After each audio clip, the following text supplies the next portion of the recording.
Quinta, 3 de julho. Verso para memorizar. Os filhos de Israel gemiam por causa da sua escravidão.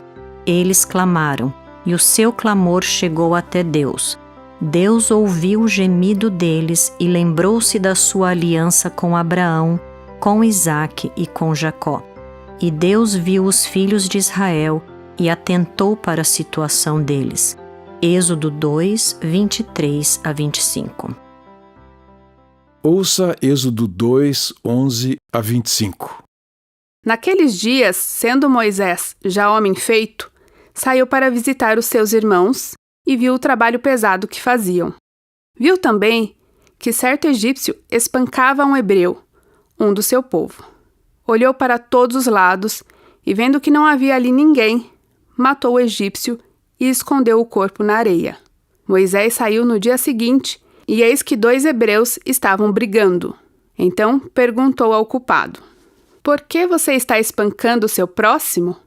O homem respondeu: "Quem pôs você por príncipe e juiz sobre nós? Está querendo me matar como matou aquele egípcio?"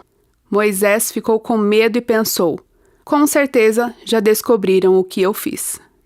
O homem respondeu: "Informado desse caso, Faraó quis matar Moisés. Porém, Moisés fugiu da presença de Faraó e foi morar na terra de Midian. Chegando lá, sentou-se junto a um poço.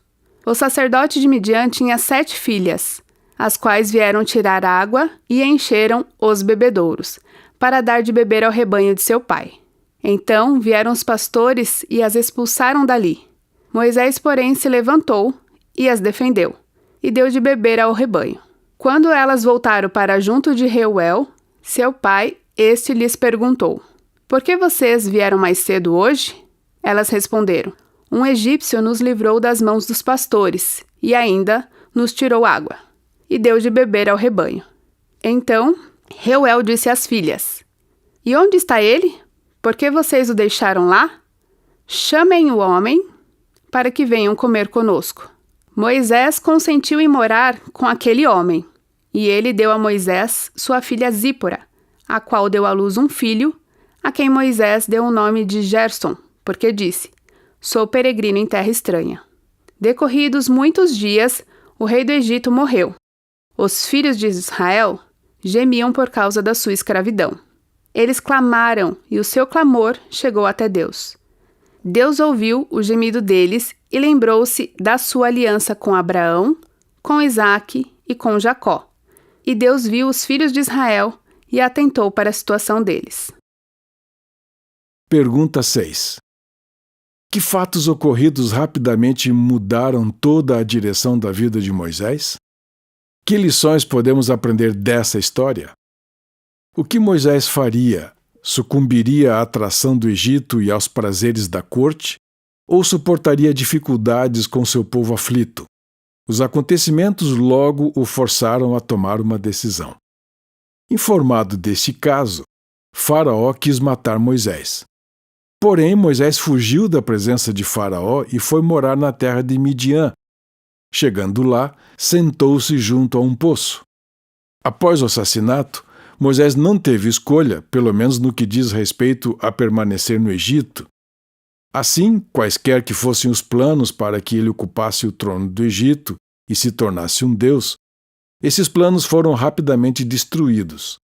Em vez de se tornar um falso deus, Moisés serviria ao único Deus verdadeiro. Sem dúvida, na época em que fugiu, Moisés não tinha ideia do que o futuro reservava para ele. Em Patriarcas e Profetas, lemos, abre aspas, "Em pouco tempo, os egípcios ficaram sabendo do caso e a notícia logo chegou com bastante exagero aos ouvidos de Faraó. Disseram ao rei que esse ato significava muito mais e que Moisés planejava liderar seu povo contra os egípcios, derrubar o governo e assentar-se no trono. Disseram também que não poderia haver segurança para o reino enquanto Moisés estivesse vivo. O rei determinou que ele deveria morrer imediatamente, mas Moisés, percebendo o perigo que corria, fugiu para a Arábia. Fecha aspas. Moisés viveu 120 anos e sua vida pode ser dividida em 3 períodos de 40 anos cada. Os primeiros 40 anos foram passados no Egito, muitos deles no Palácio Real. O segundo período de 40 anos foi vivido na casa de Jetro, em Midian. São os últimos 40 anos, no entanto, que ocupam a maior parte dos primeiros 5 livros da Bíblia e o estudo deste trimestre. Esse período inclui a história do chamado inicial de Israel para testemunhar a um mundo que estava mergulhado na idolatria, revelando a natureza e o caráter do verdadeiro Deus. Era plano de Deus que Moisés matasse o egípcio? Se não, o que essa história nos ensina sobre como ele pode tomar em suas mãos qualquer situação e usá-la para cumprir seus propósitos? Como Romanos 8:28 nos ajuda a compreender essa verdade importante?